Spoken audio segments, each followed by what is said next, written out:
Olá, olá, pessoas lindas e maravilhosas! Está começando mais um episódio do podcast que mistura a Era de Ouro do Rádio com uma pitada de conscientização, o nosso Chá da Tarde!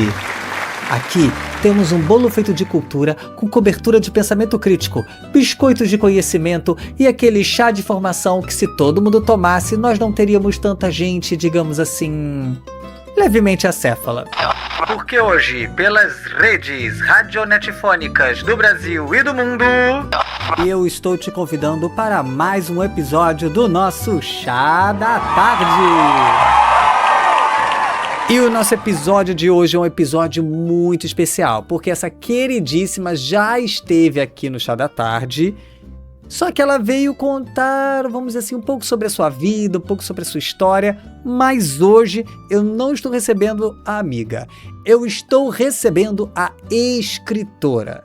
E a nossa convidada de hoje é professora universitária, aposentada e, obviamente, uma farmacêutica de formação e de mão cheia. Tem uma história, gente, maravilhosa. Ela iniciou sua trajetória literária em 2022. Primeiro, com participações em antologias e, posteriormente, dedicando-se à escrita de livros autorais. Ao longo da carreira que ela vem construindo tanto na acadêmica quanto na de escritora, ela ministrou diversas disciplinas com destaque para a história da farmácia, a área pela qual possui grande paixão e experiência. Amante de boas histórias, adora ler e é fascinada por documentários, séries de suspense e terror, que constantemente inspiram sua criatividade e seu universo narrativo.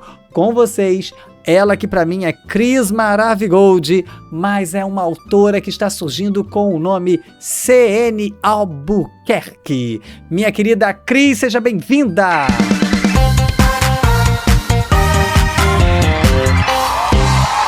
Olá meu querido, olá pessoal, obrigada mais uma vez pelo convite, é uma honra participar e deixar aqui um pouco, né, um pouco da mensagem desse personagem que eu agora estou assumindo, que é ser escritora, né? Como o Elliot falou, eu comecei a escrever em 22, mas a ideia, né, de escrever, ela nasceu já na minha pré-adolescência, isso no século passado, não?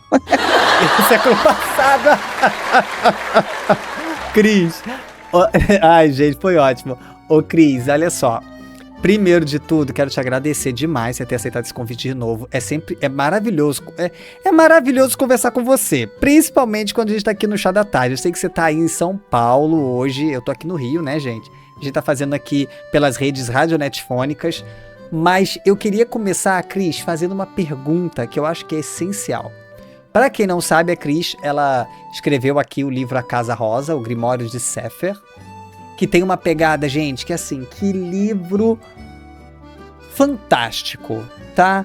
É um livro que você lê e às vezes você para assim e pensa, meu Deus, calma, porque tá muito rápido.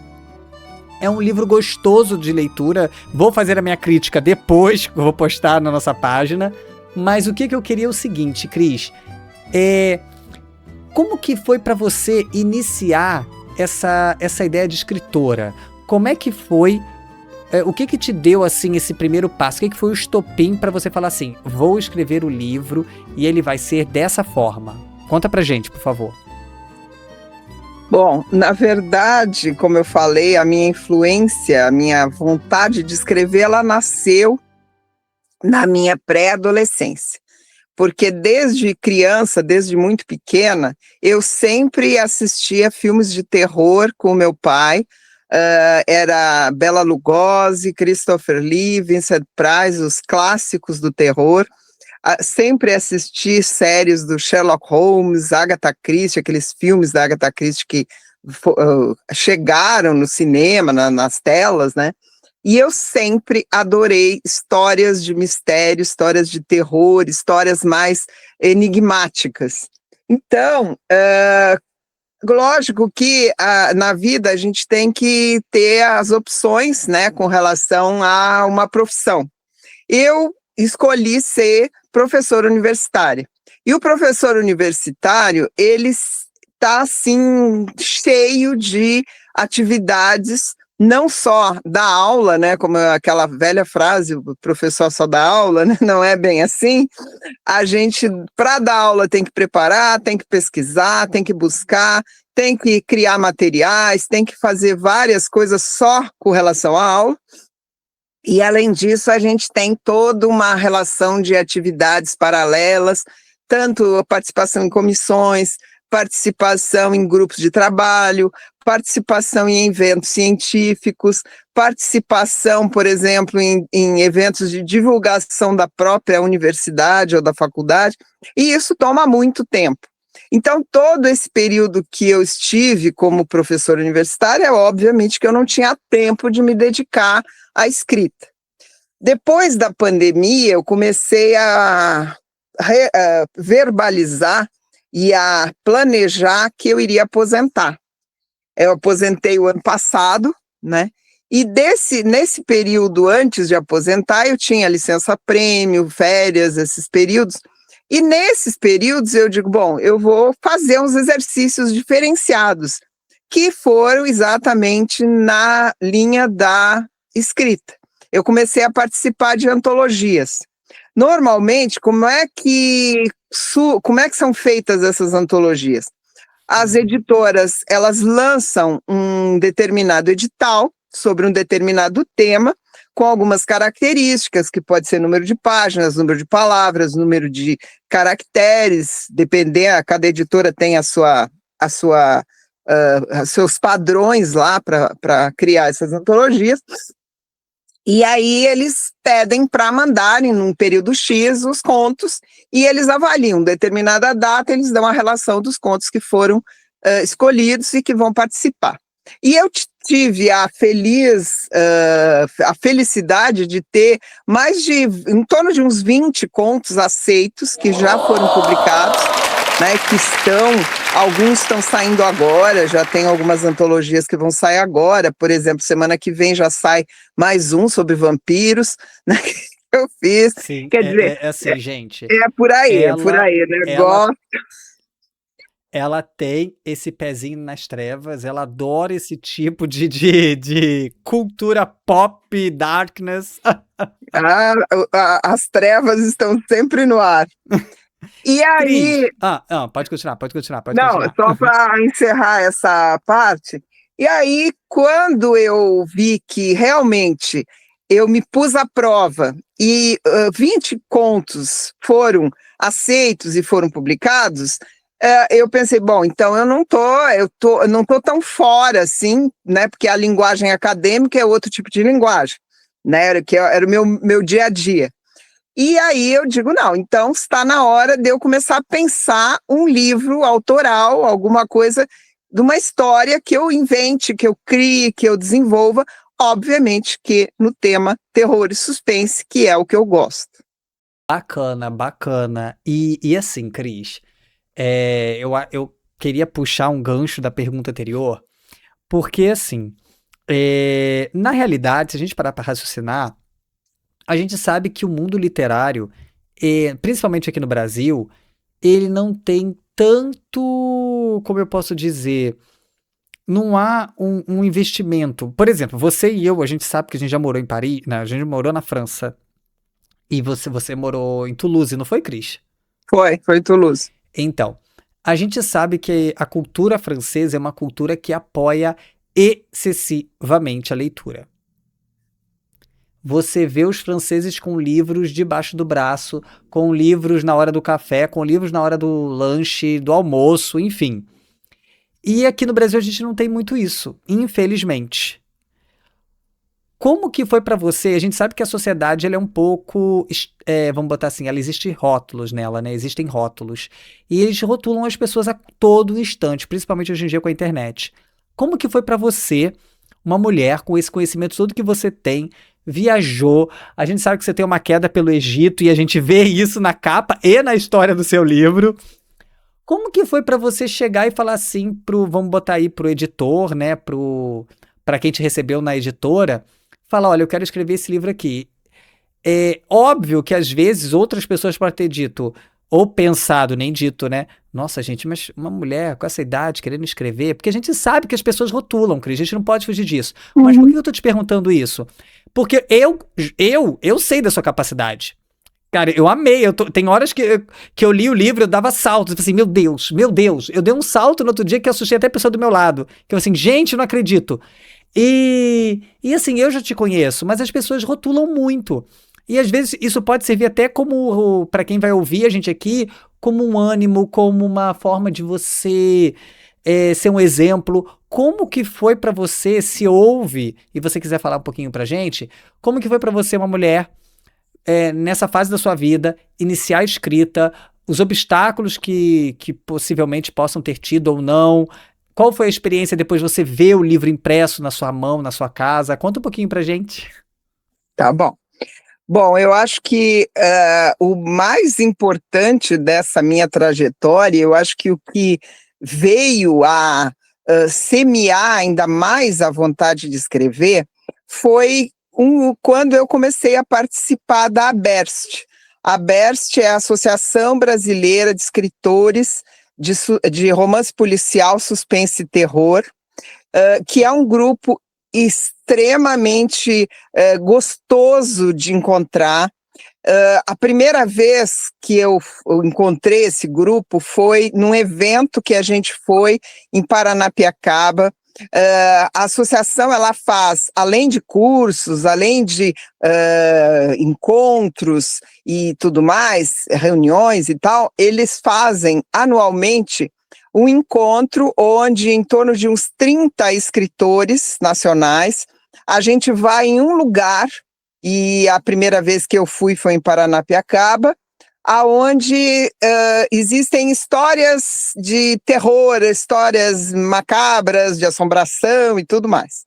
E aí a gente passa um final de semana nesse lugar, a gente visita, tanto que em Paranapiacaba a gente visitou cemitério à noite, a gente foi nos lugares mais, assim, ditos assombrados à noite, né, numa ruína de uma casa incendiada. Então a gente vai nesses lugares e depois a gente se reúne e é lançado, então, a partir das discussões e a partir do que a gente viu, eles lançam uma antologia com todos os escritores que participaram desse encontro. E nesse encontro eu conheci várias pessoas. Eu vou citar só um nome para não, né, não deixar os outros, porque são pessoas que eu hoje tenho amizade, pessoas incríveis, mas a pessoa assim, que mais incentivou e que me ajudou, inclusive, com a editoração do livro A Casa Rosa, foi o Tito Prates, que ele é o presidente da associação, uma pessoa incrível, com conhecimento literário maravilhoso. Ele editou o livro, ele me deu os insights, ele me deu umas ideias. Então, esse tipo de, vamos dizer assim, parceria foi essencial, né? A partir daí, eu comecei tu é estimulado, tu vê que outras pessoas também, né, já com uma certa idade, também que participam dessa associação, que também tem dificuldades, mas a gente se reúne, a gente tem grupos de WhatsApp, tem reuniões online, se conhece várias coisas, tem premiação anual. O ano passado eu recebi o prêmio de destaque num conto que foi exatamente do segundo encontro que eu fui em Paranapiacaba da associação. Então, essa minha, vamos dizer assim, ligação com a ABERST, ela me incentivou muito, né? Porque ela mostrou que é possível, sim, se escrever no Brasil, se ter um nicho, né? E se trocar ideia e ter colegas na mesma situação que te ajudam, que te dão incentivo. Eu acho que isso foi essencial. Mas agora eu quero te fazer uma pergunta também sobre esse livro. Gente, olha, eu vou divulgar quando a gente terminar o podcast, a gente vai botar nos nossos stories, na nossa página, o link novamente, porque a gente divulgou bastante na pré-venda. Mas aqui, gente, A Casa Rosa Só de olhar para a capa, quando vocês verem a capa, você já vê que tem uma pegada egípcia, uma pegada, um pentagrama, serpentes, o Grimório de Sefer, várias coisas. E Cris, eu queria te perguntar isso. Por que a Casa Rosa? De onde vem? Como que nasceu esse mistério na sua vida? Conta um pouquinho pra gente, sem dar spoilers, hein? Por favor. Não darei spoiler. Não, esse nome, a Casa Rosa, na verdade, ele vem da minha infância. Quando eu era criança, na rua onde eu nasci, que é exatamente onde inicia o livro, tinha uma rua, tinha uma casa que era cor-de-rosa. E talvez no inconsciente, sei lá por quê, a imagem desta Casa Rosa, ela nunca teve nenhum problema de incêndio, explosão, crime, coisa nenhuma, mas na minha mente do terror, eu trouxe esta casa como um personagem do livro. Na verdade, ela se passa, o início da história se passa no livro, mas outras coisas vão acontecer durante, né, a leitura dentro dessa Casa Rosa. Eu só vou dar não é um spoiler, mas é um link, porque não é spoiler. Esse livro, ele não termina aí. Existe um segundo volume. Existe uma sequência que eu já estou trabalhando nele e que encerra, vamos dizer assim, a história em si, né? Mas tudo começou na rua onde eu nasci, na Rua Veríssimo Rosa, em Porto Alegre. E muitas coisas que são citadas nesse livro e se passam nesse livro estão relacionadas à cidade de Porto Alegre, onde eu passei em torno de 30 anos lá, vivi 30 anos lá. E o livro 2, ele já se passa num triângulo, ele se passa um pouco no Rio de Janeiro, um pouco em São Paulo e um pouco em Porto Alegre. Fora as passagens na Europa, principalmente em Portugal, Espanha e tudo mais. Mas a ideia desse nome realmente vem da minha infância. Gente, e aí, como que você construiu essa história? Vamos fazer um pequeno resuminho sem muitos spoilers, porque há um livro, há um diário, há assassinatos, coisas acontecendo assim, faz você levantar da cadeira em alguns momentos. Conta pra gente um pouquinho antes de vir para a última pergunta. Na verdade, a construção do livro, ela enfoca coisas que eu gosto, que eu vivenciei, que eu vi, que me chamam a atenção. Então, a civilização egípcia, eu lembro quando eu era aluna na escola de freira, que aliás é a escola que é citada no livro também, que, né, a gente tem que fazer o link com o que a gente viu e vivenciou. Pela primeira vez nas aulas de história, quando eu tive o professor que falou na civilização egípcia. A partir daí, acendeu uma paixão pelo Egito interminável, porque até hoje eu tenho coisas do Egito, eu sou apaixonada por Anubis. Anubis é o deus que é reverenciado nesse livro, né, nesse grimório. Então, são coisas que têm relação com os meus gostos. Então, o que eu, resumindo, assim, sem dar spoiler, é difícil, mas eu vou tentar sem dar spoiler. O que acontece? Existe um livro que foi criado por um sacerdote de Anubis no Egito Antigo. Esse sacerdote de Anubis, ele sofreu alguns episódios, porque o pai dele foi assassinado na época de Tutancâmon, e aí eles fugiram, e ele foi criado num campo de plantação de tâmara, ele não sabia quem eram os pais e tal.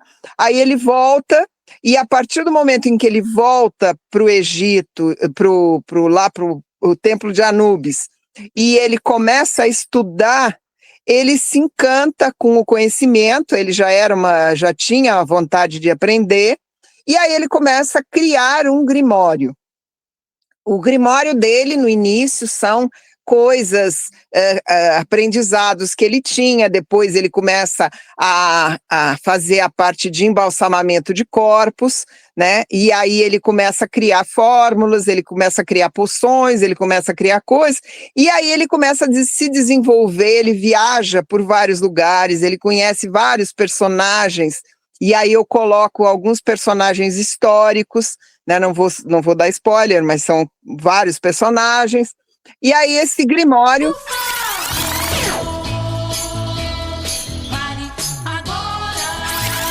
Cris, para finalizar aqui, uma nossa última pergunta, antes da nossa reta final, diz pra gente aqui um conselho, sim, uma coisa bem breve, assim, por causa do nosso tempo, um conselho para quem tá ouvindo aqui pelas redes radionatifônicas, que tá, de repente, se identifica com esse momento da sua vida, ou tá passando pelo mesmo momento, uma pessoa aposentada, que tá em casa. O que você deixa para quem quer começar a escrever agora, seja o livro que for, um livro de receita, um livro de mistério, um livro de romance, o que for, qual conselho você dá? Bom, eu acho que uma coisa importante para qualquer pessoa que imagine, ou que sonhe, ou que queira se exercitar na escrita, é pegar um caderninho, um caderno pautado normalmente, e começar a colocar as suas ideias nessas páginas.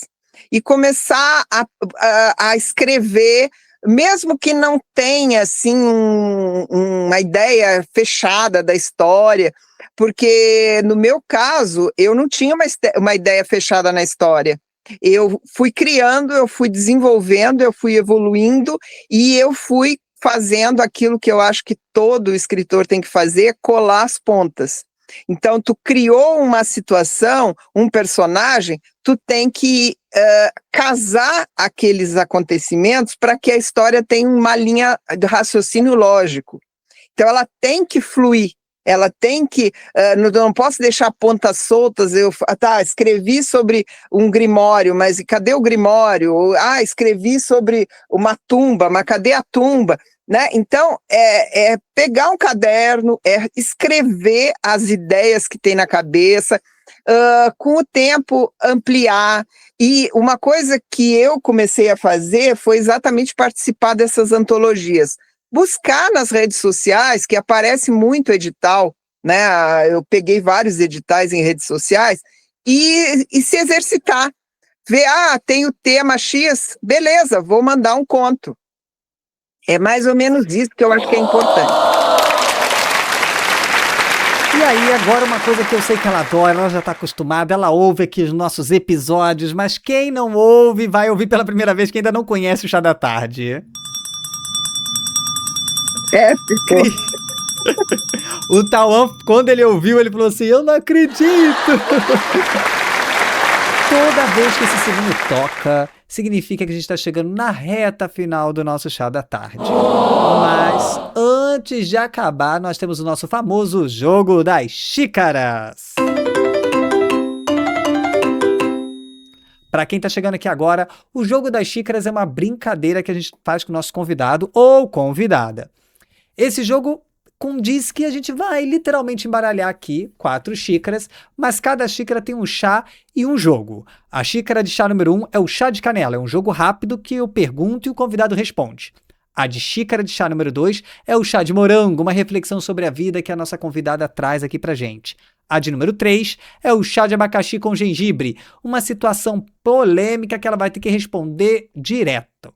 E a xícara de chá número 4 é o chá de maçã, baunilha e mel. Uma pergunta que a nossa convidada traz para mim, um anfitrião, que eu também respondo na lata. Cris, vou embaralhar aqui, vamos lá. E você vai escolher qual xícara você quer, da esquerda para a direita. Primeira, segunda, terceira ou quarta xícara? Terceira. Terceira xícara, ok, a terceira xícara é a xícara de chá número 4. O chá de maçã, baunilha e mel.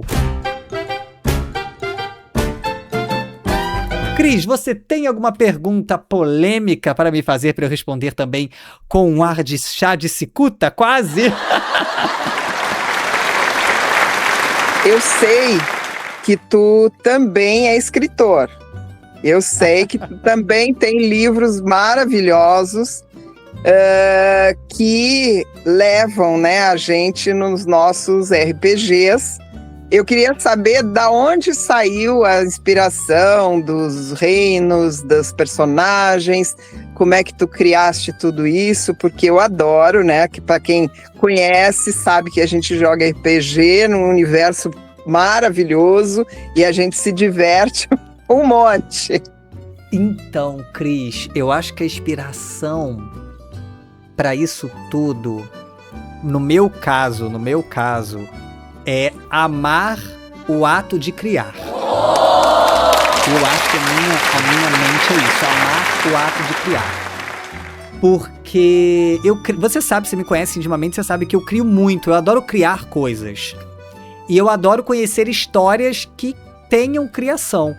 Então, quando eu leio, quando eu tô lendo alguma coisa, quando eu tô criando alguma coisa, escrevendo, transformando a criação em letras, em falas, é como se eu estivesse dando vida ao sentimento que eu sinto. E, obviamente, o sentimento que eu sinto é até redundante, né? Ao sentimento que eu tenho, mas que transforma em papel o que a gente vive nas nossas aventuras. E quem sabe ano que vem a gente já não tem aí as primeiras crônicas do Sangue de Prata saindo. Eu espero. Eu espero, porque a história é maravilhosa. A gente entra num universo incrível. Eu tô amando. Maiores de 18, né, Cris? As crônicas do Sangue de Prata tem que ser maiores de 18. Cris, olha, como sempre, Cris, é maravilhoso conversar com você, principalmente quando você fala das suas histórias, da sua vida. Eu acho tudo tão fantástico. Mas, cara, sim, amiga, que fantástico ver você crescendo como escritora, ver você dando vida ao que você sempre gostou de fazer e agora você tá podendo fazer isso. Mas esse momento agora é seu. Você deixa um oi pra quem você quiser. Bom, o oi eu queria deixar, como eu já comentei, né, para todos os membros da Best, aqueles que eu tenho mais intimidade, aqueles que eu conheço mais raramente, assim, só de vista, ou ainda não tive contato direto, a gente só se vê pelas reuniões online. Queria dar um abraço em todos e agradecer, né, esse momento da gente poder ter um grupo coeso que um ajuda o outro, auxilia, dá opinião, e isso é muito legal. Eu acho que, como eu comentei antes, eu acho que esse grupo da Best me fez acreditar que eu poderia sim escrever. Bem, pessoal, por hoje é só. Mas se você escutou até aqui, deixe o seu like, se inscreve no nosso canal e segue a gente lá no Instagram, @OMeuLivroDeIdeias. Aproveita e compartilha essa ideia com seus amigos. Todas as quartas-feiras um episódio especial com um convidado diferente, ok? Te espero na próxima quarta para mais um Chá da Tarde.